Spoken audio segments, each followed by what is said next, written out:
না জি মালিক। ঠিক মতন কাম কাজ করতেছো তো? চোখ কান খোলা রেখে কাজ করবা। জি মালিক, কিছু যদি মনে না করেন তাহলে একটা কথা বলতে চাই। বলো। এই জমির উপর কিন্তু আরেকজনের নজর পড়ছে। মানে? ওই যে কালকে আপনার বোন আসলো না, সেও তো এই জমির মালিকানা দাবি করে। কথা কি সত্য? সত্য মিথ্যা আমি বুঝবো, তোমার কাজে যেন কোনো ফাঁকি না থাকে। মালিক আরেকটা কথা। বলো। আজ শওকত আলীর বাড়িতে কালাম বয়তি গান করব, আমি যাইতে চাই। মালিক মানা করেন না। আচ্ছা যাইও, কিন্তু বেশি রাত করো না, কার মনে কি আছে বলা যায় না। সত্য কথা, সত্য। আর শুনো আরেকখান কথা। জি।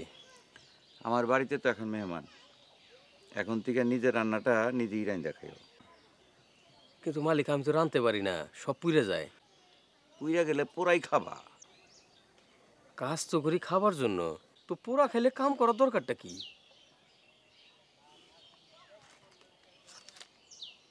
আচ্ছা, দুপুরে বাড়িতে গিয়া খাবার নিয়ে আইসো।